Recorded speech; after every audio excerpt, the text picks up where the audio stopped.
Hello everybody. This is going to be a long video.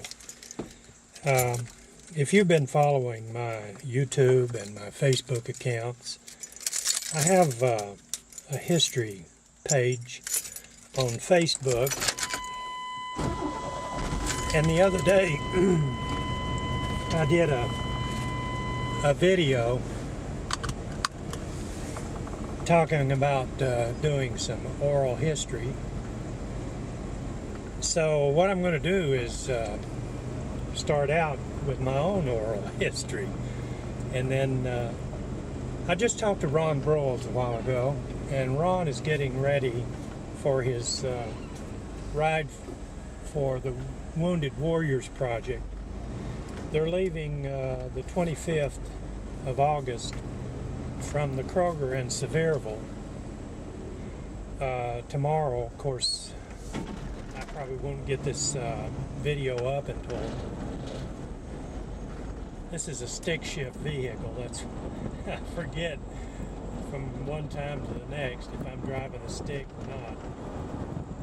But I guess I could roll this window up, keep the noise down a little bit.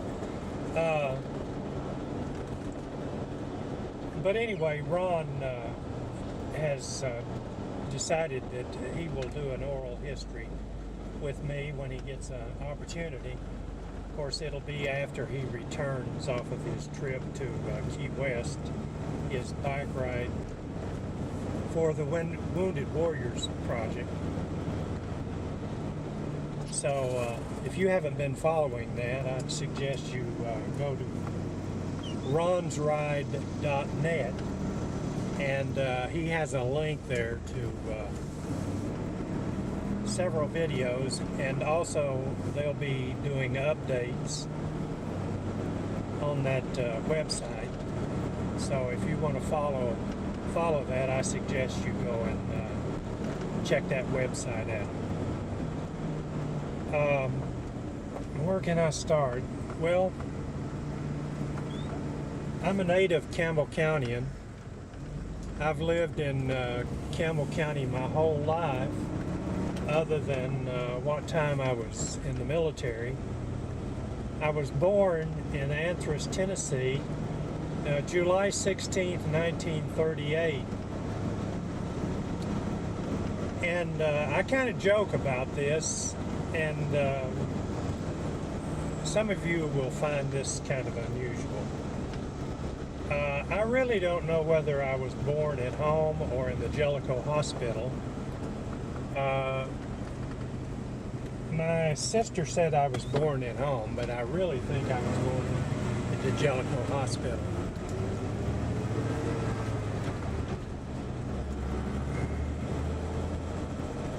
These stick shifts are kind of hard to drive if you haven't been driving one in a while. But anyway, when I applied for certain jobs in the military, I would put born at Anthrace or born at Jellicoe, and I'm sure some of my paperwork, I'm going to have to roll this window down, it's hot, had both locations, and it never did present a problem, so I guess they figured that I was who I was, or who I said I was, so there was no problem there. I'll get on the back road here. But we moved from Anthrace to La Follette during the Second World War. My dad was superintendent of the coal company there at Anthrace, and he went to work at Oak Ridge. So we moved to Linden Park. Now, I'm not completely sure on this, but I think that we were either the third or fourth family to move into Linden Park. And when we moved there, they were still working on the roads, because I can remember I used to love to watch heavy equipment operate, and they would always park the bulldozer off to the side from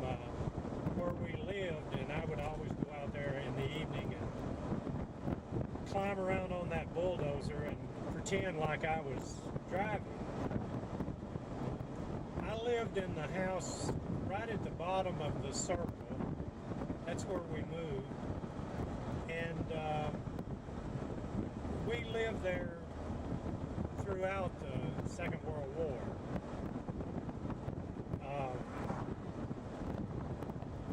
You know, these oral histories were not that easy to do. The best way to do them is sit in a living room or something like that. But I thought I would do mine while driving my truck.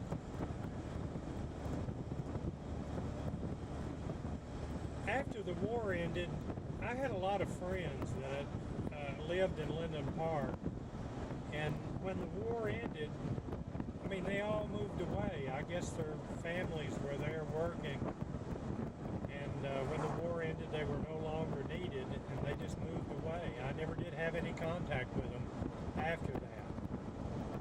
So it was an unusual time. Of course, any time that a country is at war is not a normal time. After the war ended, we moved to back up on what I call Clear Fork. We moved to Egan, and we lived there for quite a while. I think we moved back to La Follette in 1947. And during that time, more than a few of the roads in La Follette were not even paved. I can remember Cumberland Avenue was not paved because the second house we lived in was over near what they call Walker's Store. And when we moved over there in the early 40s or late 40s, that road was not paved.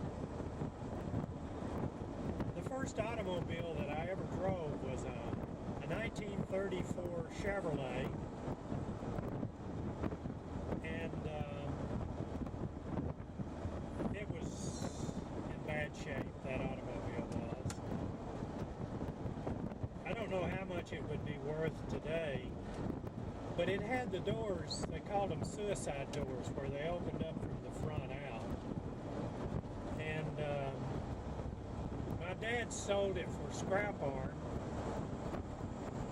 And there's a guy came in there with a truck, and he cut that car up and throwed it in the back of a big truck and hauled it away. And he probably didn't get more than $10 or $15 for the thing. We lived in that part of La Follette until I went into the military in 1956. I have another video out there that I did talking about some of my military service that I'm going to post. I made it black and white just kind of to make it fit the motif of the black and white photographs, which I really enjoy. When I started that history page, the thing that I find that affects me the most about those photographs, I see photographs now that look old, and to a lot of people they are old, but when those photographs were taken, I was probably in my 40s or 30s, and when I look at those, that's about the time that most of the photographs were color rather than black and white. And I posted quite a few here in the last few days that were color prints. But the thing that I find about photographs that I look at that are real old, where it was during a time that I knew the people, and now that I know they are deceased, I don't know how, it just kind of sad, I think. So I really don't like looking at photograph. I like posting them, and I want as many as I can get. But when I see a photograph of someone that I really knew that's no longer with us, it's kind of sad. Of course, you know, if you see a photograph, an old black and white, that has someone that was before your time, before I was born, you never knew them, because most of them had passed on even before I was born in 1938. They have a sad, those old black and white photographs have a sad beauty to them. I call them works of art, and most of them are. One reason that, and I'm not an authority on this, but one reason that that they look the way they look is usually if the photographer had to have a long exposure. The photograph that I have out there of the children sitting in the school, it's rare to find a listing of the f-stop, but the photographer had listed the f-stop on his camera, and usually they had to have a long exposure. And if you have a long exposure, everybody has to more or less be still, because if they don't, you'll get a blur. And I'm going to turn around here. This is near the White Bridge. I'm just wanting to drive and do this video.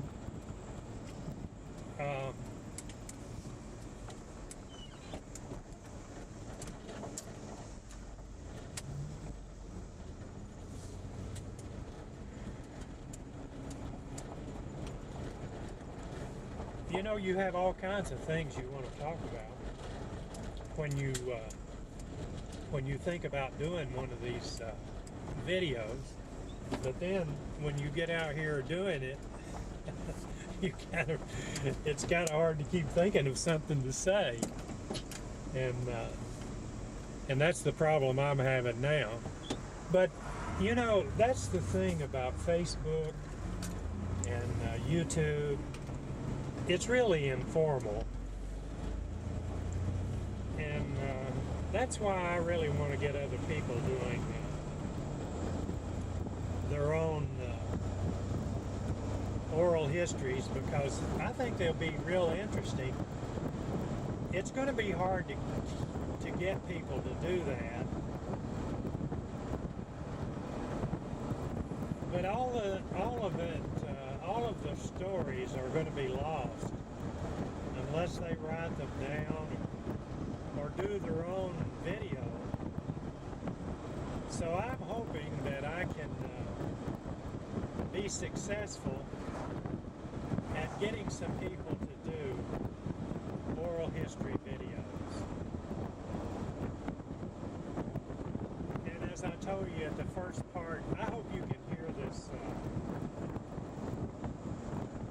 the audio, because there's a lot of wind noise, but this truck doesn't have air conditioning, and if you roll the windows up, it just gets too hot. But as I told you at the first part of this video, Ron Broyles has promised to do an oral history, and I know Ron will do a great oral history, because Ron, he knows how to express himself. In fact, he's much better at that than me. I usually can, if I'm operating from a script, I can do all right, but in a situation like this, I just wind up rambling. But, and I don't even think I started I don't think it's recording even. Or is it? No, it's not even recording. Gosh. I don't believe, let me see. It was recording. thought I forgot to turn the record on, but it was recording. So anyway, what I'm going to do is end this because I'm just rambling.